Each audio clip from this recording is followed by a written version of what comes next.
ქართული ოცნების მცდელობების მიუხედავად ქიმიური იარაღის გამოყენების საკითხი კვლავ საერთაშორისო პარტნიორების ყურადღების ცენტრშია. ამის გამო ბიძინა ივანიშვილის პარტია გაღიზიანებას არ მალავს. ევროპარლამენტარების გარდა, რომლებმაც გუშინ სტრასბურგში საქართველოს შესახებ მწვავე დებატები გამართეს, დღეს პარტიის წევრები თავს ევროსაბჭოს ადამიანის უფლებათა კომისარს მაიკლ ოფლაერტსაც ესხმიან. მან ალექსანდრე დარახველიძე ტყუილში ამხილა და განაცხადა, რომ შინაგან საქმეთა მინისტრის მოადგილემ 1 წლის წინ მასთან შეხვედრის დროს მოქალაქეების წინააღმდეგ ქიმიური ნივთიერებების გამოყენება უარყო. ოცნების დეპუტატებმა ამის საპასუხოდ დღეს მხოლოდ იმის თქმა მოიფიქრეს, რომ თავად კომისარი ცრუობს. რითი ასაბუთებს ამ ბრალდებას პარტია? ამის შესახებ სალომე ლაბაძე მოგუყვება, რომელმაც ქართული ოცნების წევრების განცხადებები მოისმინა.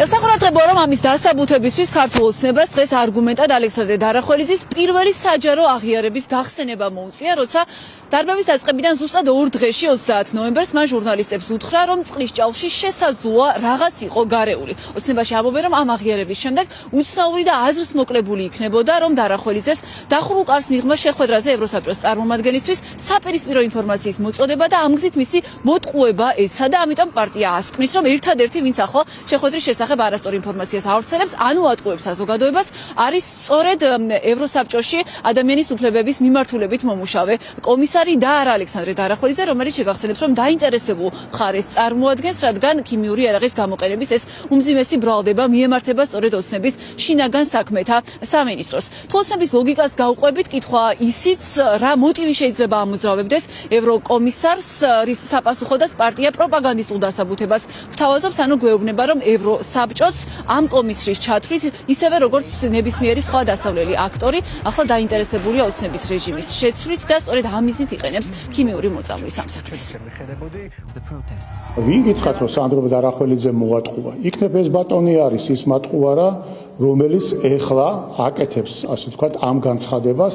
თან თუ დავაკვირდებით, ამ განცხადებაში ის არ ამბობს, რომ სანდრო დარახველიძეს კითხა თუ არა და დააზუსტა თუ არა, ჭაუში იყო თუ არა რაიმე ნივთიერება გარეული. 1 წლის მერე რომ რაღაცას ამბობს, ეგრე არ არის საქმე. 1 წლის მერე ეს ფილმი რო გაუშვეს ფეიკი და ეხლა რო გადმოეწყნენ და ეხლა რო აღმოაჩინეს ბუმბულგაცვენილები და ასე შემდეგ, ეგრე არ არის. თუ რამე ინტერესი ქონდათ და თუ რამე კონკრეტიკა ქონდათ, მათ მაშინვე შეეძლოთ უფრო მეტი კონკრეტიკის მოთხოვნა. რეალურად ეს არის დიდი დეზინფორმაციული კამპანია, გლობალურად მიმდინარე, რომელიც მართულია და კოორდინირებულია ერთი ხელის მიერ, ეს ძალიან იოლად შესამჩნევია და ვინც საქმეში ჩახედულია და ვინც თვალს ადევნებს ინფორმაციას, მისთვის, რა თქმა უნდა, ეს ძალიან ადვილად დასანახია. რაც შეეხება კამით და მასთან დაკავშირებულ მითქმა-მოთქმას, ამას რა თქმა უნდა წერტილი უკვე დაესვა საქართველოში. არ ვიცი მან რა გაიგო, რა ვერ გაიგო, ვინ როგორ დაიკარგა თარგმანში, მე არ ვიცი. ეს შეუძლია მიმართოს შინაგან საქმეთა სამინისტროს და გაირკვევა. შარშან დეკემბერში შინაგან საქმეთა სამინისტროს საჯაროდ ქონდა გაცხადებული, რომ რა თქმა უნდა მოძალადეების მიმართ იყენებს სპეციალურ საშუალებებს. მათ შორის წყლის წავში სხვადასხვა ნივთიერების გარების გზით დეკემბერში თქვენს. და თქვენ რას ფიქრობთ, რა ინტერესი უნდა არსებობდეს ან რა ტაქტიკა უნდა არსებობდეს, რომ ამის შემდეგ 2 თვის თავზე იანვარში სხვა რამე თქვა შიდა შეხვედრას. თუმცა როგორც უნდა ეცადოს ქართული ოცნება, ალექსანდრე დარახველიძის ტყუილი უკვე დოკუმენტურადაა დადასტურებული და აქ 2 დოკუმენტს გულისხმობთ. მათგან პირველი ტექსტი მომზადებულია ევროსაბჭოს წარმომადგენლის მიერ, მან სწორედ ამ ტექსტში შეაჯამა ალექსანდრე დარახველიძესთან შეხვედრა და აღნიშნა, რომ შეხვედრაზე დარახველიძემ მასთან საუბრისას უარყო წყლის ჭაუში რაიმე გამღიზიანებლის შერევა. საყურადღებო კი ისაა, რომ ვიდრე ტექსტს გამოაქვეყნებდა ევროსაბჭოს წარმომადგენელი, მან ეს დოკუმენტი გაუგზავნა ქართული ოცნების მთავრობის შესაბამის უწყებებს და თუ რაიმე ჰქონდათ შენიშვნის სახით ოცნებაში ამ ტექსტთან დაკავშირებით, თუ რაიმე ნაწილს ამ ტექსტისას არ ეთანხმებოდნენ, ბუნებრივია, რომ მაშინვე შეეძლოთ შესაბამისი პრეტენზიის წარმოდგენა ივანიშვილის პარტიის წარმომადგენლებს, თუმცა საპასუხოდ გამოქვეყნებულ დოკუმენტში ქართული ოცნების შესაბამის უწყებას რაიმე შენიშვნა ამ მტკიცებასთან დაკავშირებით ევროსაბჭოს წარმომადგენლის მხრიდან არ გამოუთქვამთ. ეს კი მესამე სექტორის შეფასებით ნიშნავს იმას, რომ იმ დრომდეც ვიდრე საქმეში ჩაერთვებოდა BBC და ვიდრე მომზადდებოდა ხმაურიანი გამოძიება ქიმიური იარაღის სავარაუდო გამოყენების საქმეზე, ოცნება მანამდე ცდილობდა ფაქტების მიჩქმალვას და დაკავებული იყო სწორედ პარტნიორებისთვის არასწორი ინფორმაციის მიწოდებით და მათი მოტყუების მცდელობით.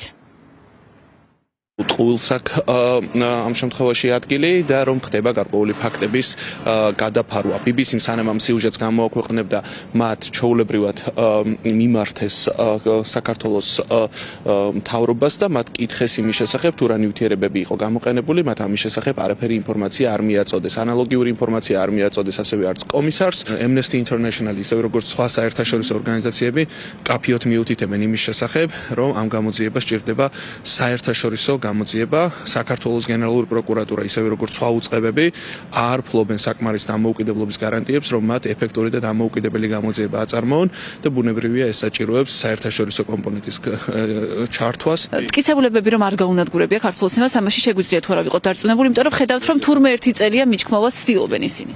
მათ ამის შესახებ მოთხოვნა აქვთ სახელმწიფოსგან გაგზავნილი ჯერ კიდევ დეკემბერში, შემდგომ თებერვალში, მათ იციან იმის შესახებ, მათ კითხვებს უსვამენ იმის შესახებ, რა იყო გამოძიებული და ასე შემდეგ. ამიტომ ბუნებრივია მათთვის ცნობილი იყო, რომ რაღაც კითხვები ამ კუთხით არსებობდა და ამ ლეგიტიმურ კითხვებს პასუხი არ გასცეს. ალექსანდრე დარახველიძისა და ევროსაბჭოს წარმომადგენლის შეხვედრა 16 დეკემბერს შედგა, ამის შემდეგ გამოქვეყნებულ დოკუმენტში კი ევროსაბჭოს წარმომადგენელმა თქვა, რომ მასთან ამ საუბრისას დარახველიძემ უარყო წყლის ჭაუში რაიმე გამღიზიანებრის შერევა, რასაც ოცნების საპასუხო წერილობითი დოკუმენტით ჩანს, რომ დაეთანხმა ივანიშვილის პარტიაც, რადგან ამ წერილობით პასუხში მათ არ უცდიათ, რომ რაიმე შესწორება შეეტანათ ევროსაბჭოს კომისრის ამ მტკიცებაში, რაზეც როგორც უკვე გითხარით, მესამე სექტორში ამბობენ, რომ ეს მიუთითებს მხოლოდ იმაზე, რომ პარტია მთელი ამ პერიოდის განმავლობაში ანუ იმ დრომდეც, ვიდრე მომზადდებოდა ბრიტანული მაუწყებლის მიერ სკანდალური გამოძიება, დაკავებული იყო სწორედ ფაქტების მიჩქმალვის მცდელობით.